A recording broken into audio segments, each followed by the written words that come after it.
مقام کی ہونا تو اے دس معراج والی رات حضور جس مکان تے تشریف لے گئے نا وہ کسی عقل انسانی دے وچ کوئی نہیں. جس مقام تے تشریف لے گئے جڑے مقام تے گئے اج تک اس کو کسی انسانی عقل اس مقام کو نہیں دیکھا فرشتہ تو علاوہ. اور فرشتے بھی جا کے کہیں اگر یکسر منہ برتر پرم فروغ تجلا بصوت پرم کہ یا رسول اللہ تہاڈا مقام اے جناب سدرۃ المنتہا تے آ کے جبریل امین بھی کہہ دیں کہ یا رسول اللہ بس میرا ساتھ دے تاکسی ہن میں ایک بال برابر بھی اگے ہویا تے میرے پر چل جان گے جتھے جبریل دے پر چل رہے ہون میرے آقا مولا اس کے برات تے سوار ہو کے اس تے اگے جا رہے. لوح بھی تو قلم بھی تو تیرا وجود الکتاب. لوح بھی تو قلم بھی تو تیرا وجود الکتاب. گنبد آب کی نرنگ تیرے محیط میں اباب. عالم آب و خاک میں تیرے ظہور سے فروغ. ذرہ ریت کو دیا تو نے طلوع آفتاب. شوکت سنجر و سلیم تیرے جلال کی نمود. فقر جنید و بایزید تیرا جمال بے نقاب. اور تیری نگاہ ناز سے دونوں مراد پا گئے. عقل غیاب و جستجو عشق حضور و اضطراب. شوق تیرا اگر نہ ہو میری نماز کا امام. میرا قیام بھی حجاب میرا سجود بھی حجاب. گا بہیلا می بول اور گا بزور می کشت. عشق کی ابتدا جب عشق کی انتہا جب. تازہ میرے ضمیر میں مارکہ کہن ہوا. عشق تمام مصطفیٰ عقل تمام بو لہب. اور امام بصیری حضور کی شان میں کہتے ہیں ابان مولدہ انتی بعنصرہ یاتی بمبتدأ منہ ومختتم. فإن فضل رسول اللہ لیس لہ حد فیعرب عنہ ناطق بفمی وبات ایوان کسریٰ وہو منصدر. امام بصیری کہتے ہیں حضور آ گئے. کیا ہوا جی؟ حضور آ گئے. حضور آ گئے. صدیوں سے آتش پرستوں کی آگ جل رہی. جب صبح وہ اٹھے تو وہ بجھی پڑی تھی. انہوں نے پوچھا تمہیں کیا ہوا؟ انہوں نے کہا تمہیں نہیں پتہ لگا حضور آ گئے. اب نہ کسی کی آگ جلنی ہے نہ کسی کا دیا جلنا ہے نہ کسی کی مومبتی جلنی ہے. اب سورج نصف النہار پر آ گیا ہے. اب قیامت تک امام الانبیاء کی بات ہونی ہے. اور ہمارا امام کیا کہتا ہے؟ عرش پر تازہ چھیڑ چھاڑ فرش پہ طرفہ دھوم دھام. کان جدھر لگائیے تیری ہی داستان. رات کو جناب یہودیوں کے عیسائیوں کے معبد خانے دریائے نیل کے بالکل ایسے ساتھ ساتھ توڑ بنے ہوئے مصر تک. دریائے نیل رات کو ایسے چل رہا. جب صبح ہوئی تو دریائے نیل الٹا چلنا شروع ہوا. انہوں نے کہا تمہیں کیا ہوا بھائی؟ انہوں نے کہا تمہیں نہیں پتہ لگا حضور آ گئے. صبح اٹھے تو جناب کسریٰ بادشاہ کے محل کے کنگرے وہ بھی گرے ہوئے. کسی نے پوچھا تمہیں کیا ہوا؟ انہوں نے کہا تمہیں نہیں پتہ لگا رات کو امام الانبیاء تشریف لے آئے ہیں. جناب مشرق کے جانور مغرب کی طرف دوڑے اور مشرق کے جانور مغرب کی طرف دوڑے. اور مغرب والے مشرق شمال والے جنوب جنوب والے شمال سب ایک دوسرے کو مبارکبادیں دیتے ہوئے خوف سے نہیں ڈر سے نہیں شکار کے ڈر سے نہیں موت کے ڈر سے نہیں مبارکبادیں دیتے ہوئے خوشی سے دوڑے ایک دوسرے کی طرف. انہوں نے کہا مبارک ہو وہ نبی تشریف لے آئے ہیں جنہوں نے انسان تو کجا اب جانوروں کے حقوق بھی بتا کر دنیا سے جانا. امام الانبیاء تشریف لے آئے ہیں. اور حضرت امام بصیری کہتے ہیں حضور تشریف لے آئے. فإن فضل رسول اللہ لیس لہ حد فیعرب عنہ ناطق بفمی. کہتے ہیں میرے حبیب کے غلاموں تمہیں کیا بتاؤں کہ حضور کی شان کیا تھی. کہا امام الانبیاء دنیا میں آئے اللہ تعالیٰ نے اپنے حبیب کے حسن یوسف پہ کٹی مصر میں انگشتیں زنا اور سر کٹاتے ہیں تیرے نام پہ مردان عرب. کہا میرے آقا مولا صلی اللہ علیہ وسلم کے غلاموں اللہ نے اپنے حبیب کے حسن و جمال پر 70,000 پردے ڈال کر بھیجے ہیں.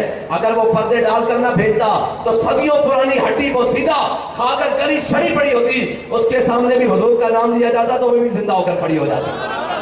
اور ہمارا امام کہتا ہے حسن یوسف پہ کٹی مصر میں انگشتیں زنا اور سر کٹاتے ہیں تیرے نام پہ مردان عرب. اور حضرت اما عائشہ صدیقہ نے کیا فرمایا رضی اللہ تعالیٰ عنہ؟ فرمایا نوامی زلیخا لو قد رأیتو. کہا میرے حبیب کے غلاموں اگر مصر کی عورتیں حضرت جناب زلیخا کی سہیلیاں اگر جناب حسن یوسف کو دیکھ کر پھلوں کو کاٹتے ہوئے اپنی انگلیاں کاٹ بیٹھی تھی اگر وہ امام الانبیاء کا حسن دیکھ لیتی تو وہ اپنے گلوں پر بھی چھریاں چلا لیتی انہیں پتہ نہ لگتا. حضور آ گئے. حضور آ گئے. سورج نصف النہار پر آ گیا. اور ہمارا امام کہتا ہے چمک تجھ سے پاتے ہیں سب پانے والا.